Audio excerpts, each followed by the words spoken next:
Hey guys, Kanani here with Little Honeybee Homeschooling. So today I am back with another Thanksgiving collab. This is hosted by The Simple Rugged Path. We will definitely have a playlist in the description below, so make sure you check out everybody else's channel. This one is actually right up my alley. This is a Thanksgiving book and activity. So for those of you who follow me on here, Instagram, or of course YouTube, then you know that I use 5 in a Row as our curriculum, and it's a literature-based curriculum where we kind of school off of a book, a given book, and most of them are children's book until, well, mine are little, so until we get older we'll get into bigger books. So anyways, let me show you how we, the activities that we do throughout our homeschooling with our curriculum. And I hope you enjoy these activities. And if you do like them, definitely check out my channel. I will show you different other books that we have been going. I've been trying really hard to stick with every book that we've been rowing this year. And you're able to see how we use them to do activities, homeschooling wise, or just if you want to do everyday activities with, or you can take them and use them towards another book or whatnot. So I hope you enjoy. Remember to check out the playlist down below. And let's get started.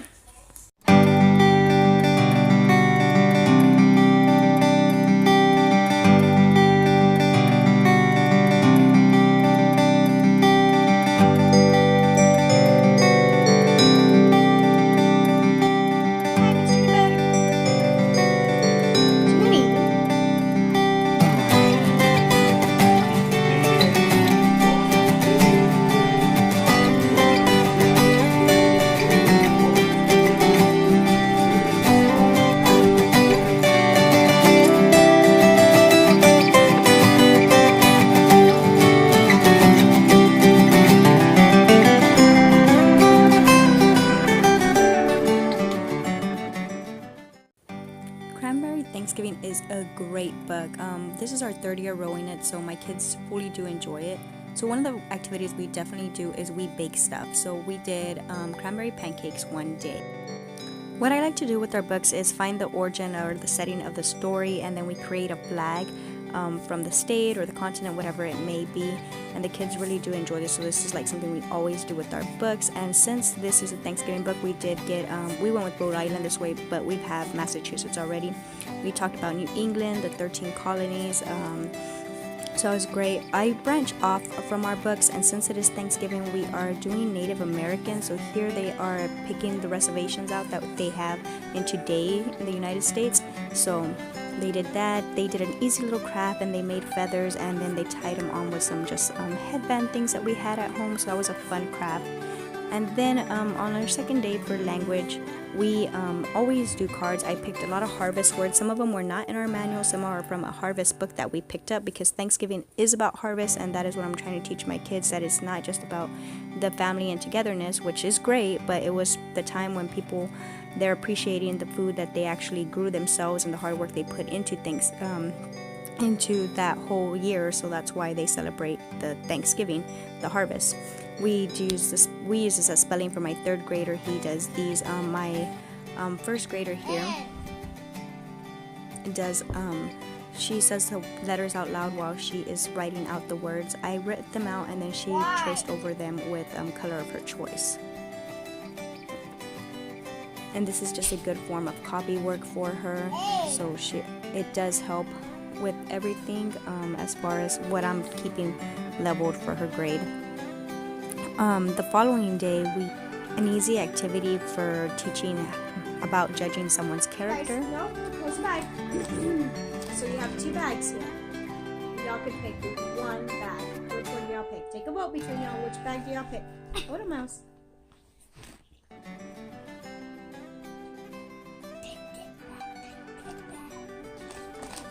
Which one are y'all picking? Okay, if y'all want to pick the bag that has the ribbon on it, raise your hand. 1, 2. Okay, if you want to pick the bag that's all crunchy up, raise your hand. So only one. June, which one do you want to pick? The what? Crunchy one. The crunchy one. Okay. Is there a reason we're picking the crunchy one? Why are we picking the crunchy one? I don't think the ribbon one will.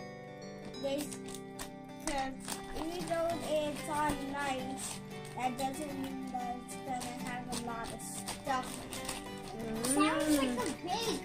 Just like in the cranberry pancakes. Okay, we'll open up the really pretty bag. What do we have in there?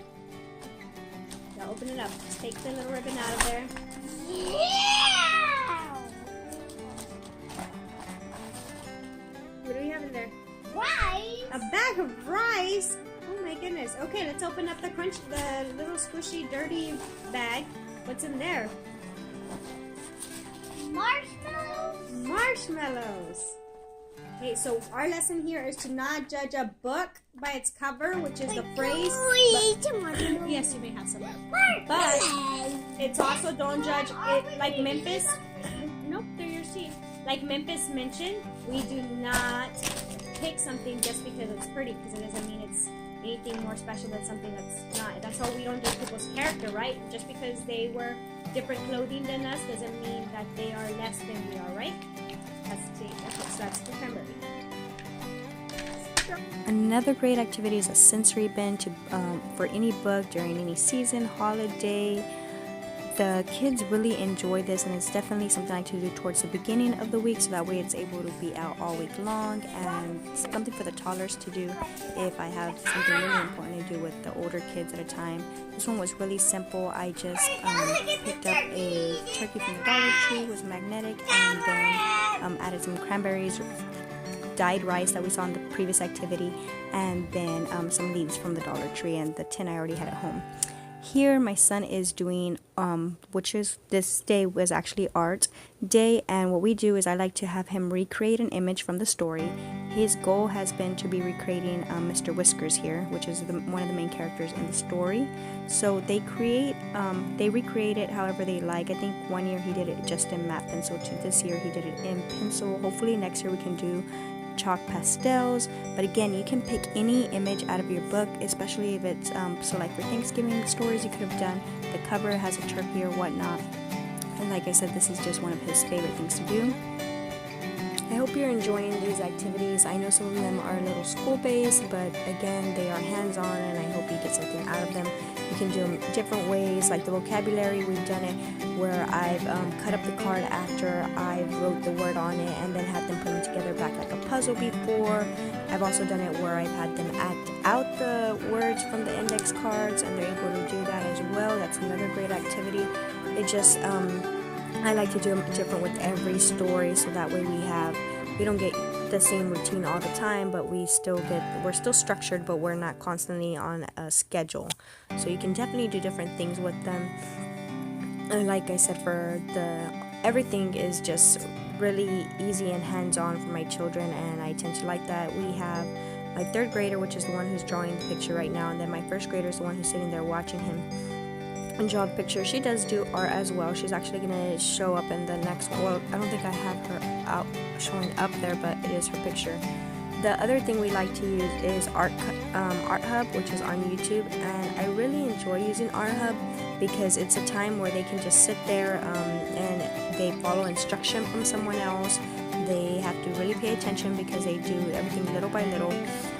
And at that time, I honestly, that's when I do like a quick pickup, and I do art midweek, so they're able to, I'm able to get things done around the house that would normally, maybe like, really get started on laundry or whatnot. So again, I hope that's like another free tip. If you use Art Hub, it's really neat for that. I did decide to show you the full time my son took to draw this, just because he really did a great job. And I just felt like if I only showed you half, or if I sped it up or anything, you wouldn't see the full look at how he was doing things. And I really enjoy my son's art. I think he's great. So another activity that is not pictured or videoed here is our tea time poetry time that we do during art, since it's so laid back for us. All I did for this one was actually buy basic cranberry muffins at the store already pre-made, and then I served it. I had a tea, my daughter had tea, but my son, he's still not on tea, even though we've tried different ones before, so he's just had a hot chocolate. And you can do that. You don't have to serve tea just because it's tea time. And for poetry, if you look back at my previous videos, you can, and I will have the link down below as well in the description of one of my previous videos. You can see which book we are using for poetry during tea time. It's one of it's a really good book because every day it has a different little poem or short story to go with. Along with, we use Robert Frost again. We do like that one. We only have one book of his that we found at a yard sale one time. So, but you don't have to use poetry. You could actually read the story during that time. You could definitely have your kids dictate the story to you. So just make things really simple and keep activities simple. And so there is his picture. He finally finished. He got it all done. Well, finally, he actually did it pretty fast. Here's a turkey that they did on Art Hub. Of course, it was a turkey because it's Thanksgiving. For math day, which is the following day, we actually got cranberries. I got cranberries. I put them in a bowl. We did counting and grouping for the younger kids. The oldest, my 3rd grader, and my 1st grader, what they did was geometry, little shapes with cranberries. I had seen this idea with someone doing with marshmallows, and I remember thinking to myself, when Cranberry Thanksgiving comes around, we're definitely doing that. I enjoyed that. For science, we did a simple white as a float cranberry and talked about buoyancy. And here's just a few extra. Remember, with all books, always get some go-along books, and these definitely reinforce a thing. I hope you enjoyed this video and activities. Throughout the week, we will still continue this next week with this row, and we will be doing more of the Native American hands-on activities. So definitely subscribe, like, and remember to watch the playlist down below, guys.